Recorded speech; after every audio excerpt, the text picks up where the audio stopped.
Donald Trump ने भारत पर 50% tariff लगाकर सोचा था कि वो भारत को दबा देंगे, लेकिन उल्टा हो गया। अब न सिर्फ भारत ने सीना तान कर जवाब दिया, बल्कि चीन, रूस, ब्राजील और अब इजराइल तक टीम मोदी के साथ खड़े हो गए।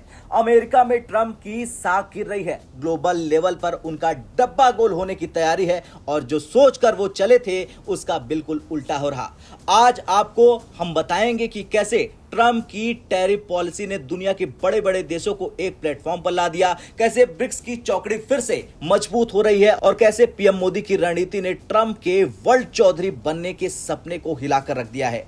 दरअसल ट्रंप ने सोचा था कि 50% टैरिफ लगाओ और भारत झुक जाएगा, लेकिन पीएम मोदी ने साफ कह दिया था कि धमकियों के आगे नहीं झुकेंगे। बस यहीं से कहानी पलट गई। ब्राजील के राष्ट्रपति लूला ने पीएम मोदी से फोन पर बातचीत की। संदेश साफ था, टैरिफ के खिलाफ एकजुट होना। चीन, जो कई सालों से भारत से तल्खी रखता था, उसने भी हैरान करने वाला कदम उठाया और भारत के समर्थन में बयान दे डाला, जिसका स्क्रीनशॉट आपके सामने है। अब देखिए टीम मोदी के प्लेयर कौन कौन है। रूस, पुतिन खुद भारत आने वाले हैं। चीन पीएम मोदी को एससीओ समिट के लिए औपचारिक न्योता दे चुका है। ब्राजील ट्रंप के खिलाफ खुलकर बयान दे रहा और इजराइल नेतन्याहू के भारत दौरे की चर्चा तेज हो गई है। मतलब ये चौकड़ी अब पंचक बन रही है और ट्रंप पीछे मुड़कर देख रहे हैं। कोई साथ नहीं, बस कटोरा लेकर खड़ा पाकिस्तान।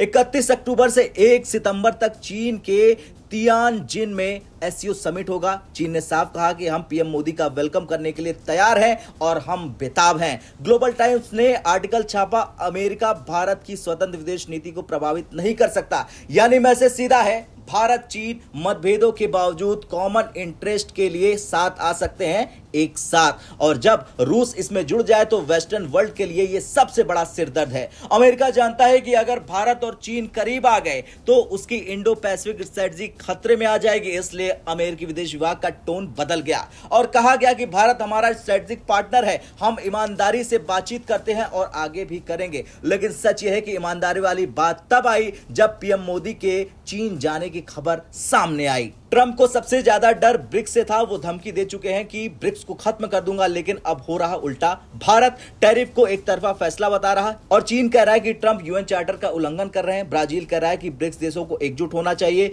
रूस कह रहा है कि अमेरिका की धमकियां अब नहीं चलने वाली है। यानी ट्रंप की धमकियों ने ब्रिक्स को और मजबूत कर दिया है। ट्रंप सोशल मीडिया पर सेखी बगा रहे हैं। टैरिफ से अरबों डॉलर अमेरिका में आ रहे हैं। हकीकत, अमेरिकी पब्लिक महंगाई की मार झेल रही है। वॉलमार्ट जैसे स्टोर्स में कीमतें 20 से 30% तक बढ़ गई है।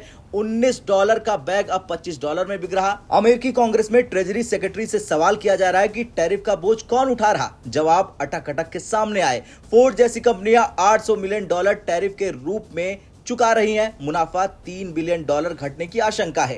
ट्रंप की धमकी, दबाव, टैरिफ, मोदी का शांत संयमित मल्टी अलायंस स्ट्रेटजी। परिणाम क्या होगा? मोदी के पीछे खड़े हो रहे हैं पुतिन, जिनपिंग, लूला और नेतन्याहू, और फिर ट्रंप बस सोशल मीडिया पर अमेरिका फर्स्ट के नारे लगा रहे हैं। अब अगला कदम क्या होगा? अगला कदम यह हो सकता है कि अगर पीएम मोदी की चीन यात्रा हो जाती है, वो अगर चीन चले जाते हैं और पुतिन भारत आ जाते हैं, तो ये 2025 की सबसे बड़ी जियोपॉलिटिकल तस्वीर हो जाएगी। एक तरफ ब्रिक्स की चौकड़ी प्लस इजराइल, दूसरी तरफ अकेला ट्रंप और घटती सपोर्ट बेस वाली अमेरिका। खैर, कुल मिलाकर ट्रंप ने जो सोचा था वो भारत को अलग थलग कर देंगे। नतीजा क्या हुआ? भारत के साथ दुनिया के बड़े बड़े खिलाड़ी खड़े हो गए और ट्रंप के टैरिफ का असर खुद उनके देश में आने लगा है, आग की तरफ फैल चुका है। यह है 21वीं सदी की नई राजनीति, जहां धमकियां नहीं बल्कि रिश्ते खेल का पासा पलट देते हैं। अब आपका क्या कुछ कहना है? जिस तरह से मोदी के साथ खड़े हो गए हैं रूस, चीन, ब्राजील और इजराइल, उसे लेकर कमेंट कर